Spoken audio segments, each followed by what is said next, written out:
Canadian warships are called HMCS, Her Majesty's Canadian Ship, and in Australia they're called HMAS, Her Majesty's Australian Ship. Canada's National Police Force is called the Royal Canadian Mounted Police. All government contracts are between a company or individual and Her Majesty. Court summons are issued in the name of the Queen, and all public inquiries are called royal commissions. Commonwealth money carries the Queen's image worldwide as a reminder of her authority. The Queen is the lifetime hereditary head of state of Great Britain and her colonies and is unelected and unaccountable. It is against the law to advocate the abolition of the monarchy. After the Revolution, the French started calling her the Lady, but in English, the Queen is still the Queen. Move, I tell you. Originally, in India, Persia, and Arabia, she was male and weak. Check, Your Grace. But she changed sex in Europe in the Middle Ages and became the strongest of all chess pieces. I fear the Queen is powerless now. The Queen is never powerless. For example... What is the cost to British taxpayers to support the Queen and her blue blood entourage? The Public Accounts Committee and National Audit Office are forbidden to examine Queen Elizabeth Windsor's family finances, but the civil list payments are reviewed every 10 years. So for the year ended March 2002, the running expenses of the Windsor household were £7.9 million. Family spending, £35.3 million. Security, $30 million. And the list goes on. How much is the Queen actually worth?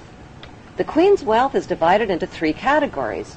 Her wealth as the monarch, her visible personal wealth, and her invisible personal wealth.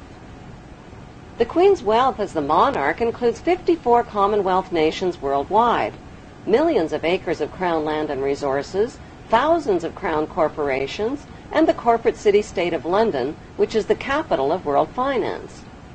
The Queen's visible personal wealth, which was accumulated tax-free until 1992, includes royal yachts, Rolls-Royces, racehorses, 5 castles, the world's largest collection of jewels, 20,000 old masterpieces, and billions of Class A shares in blue-chip stocks and bonds, which have been invested and reinvested over and over again tax-free.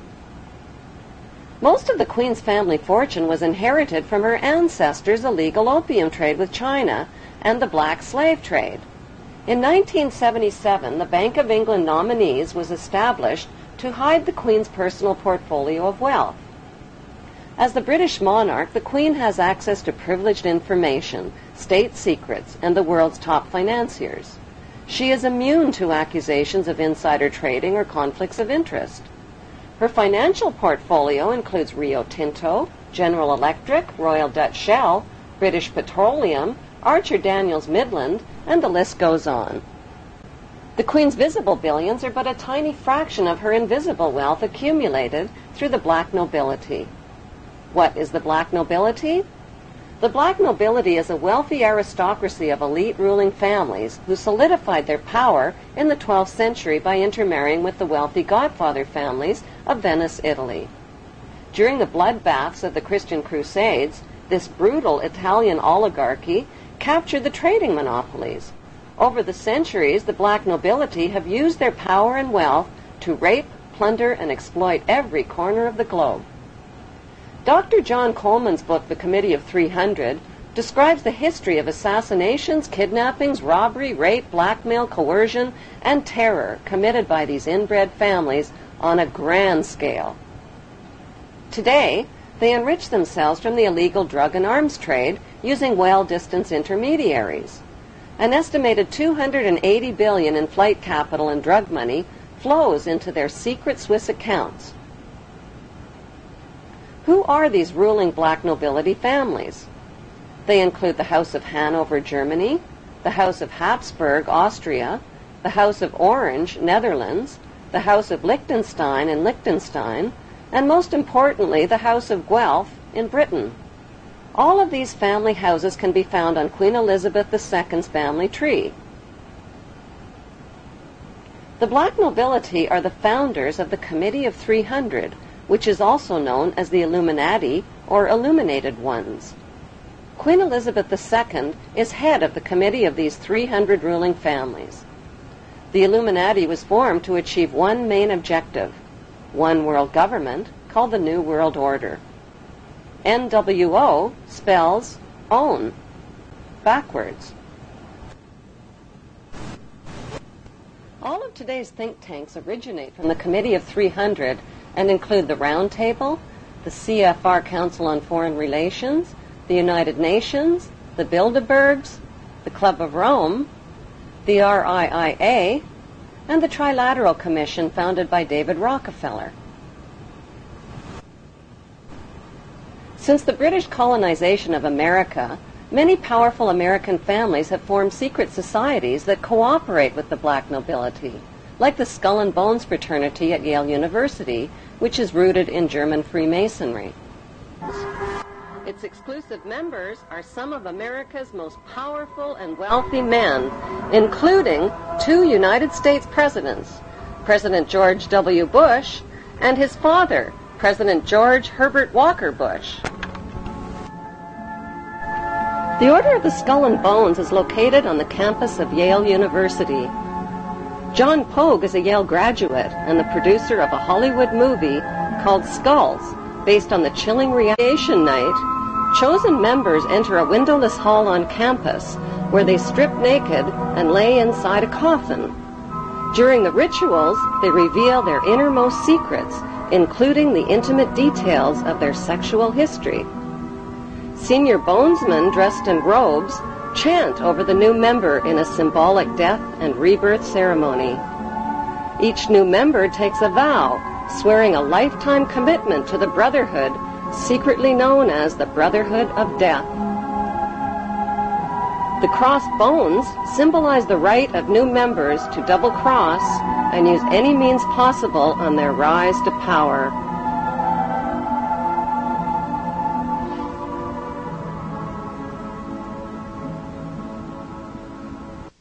They're supposed to recount their entire sexual histories in sort of a dimly lit, cozy room. The other 14 members are sitting on plush couches, and the lights are dimmed, and there's a fire roaring. And this activity is supposed to last anywhere from between 1 to 3 hours. So George W. Bush, recounted his sexual history? That would have been something they would have done, yes. What is the point of this? I believe the point of the year in the tomb is to forge such a strong bond between these 15 new members that after they graduate, for them to betray Skull and Bones would mean they'd have to betray their 14 closest friends. One can't help but make certain comparisons with the mafia, for example.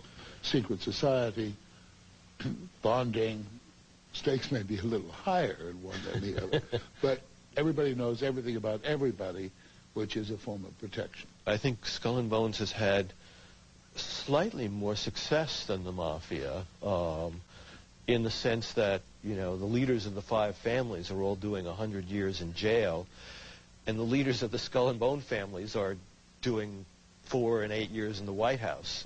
Bones is not restricted to Republicans. Yet another Bonesman has his eye on the Oval Office. Senator John Kerry. Skull and Bones is so tiny, that's what makes this staggering. 15 people there are only a year. 15 people a year, which means there are about 800 living members at any one time. We know that a lot of bonesmen have gone on to positions of great power. That's what Skull and Bones' purpose is, to get as many members as possible into positions of power. Though there is this mythology about Skull and Bones pulling the strings of government. You're saying the fact is Skull and Bones are pulling the strings of government. They do have many individuals in influential positions, and that's why this is something that we need to know about.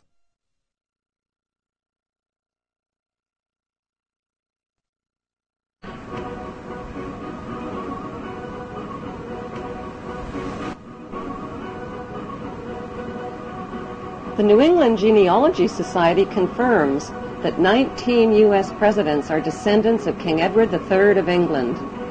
Like European royalty, America's blue bloodlines are maintained through intermarriage.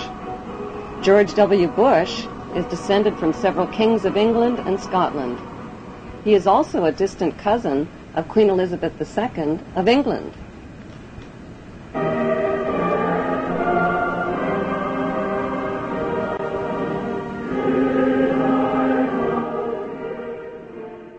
The think tanks of the Committee of 300 have given birth to the Tavistock Institute, HARP, the RAND Corporation, Stanford Research Institute, and the Institute for Policy Studies, among others. One study group at the RAND Corporation specializes in predicting the timing and direction of thermonuclear war. These institutes and corporations are engaged in the secretive development of brainwashing and population control techniques, the mapping and patenting of human and animal DNA, and the genetic engineering of human, animal, and plant life.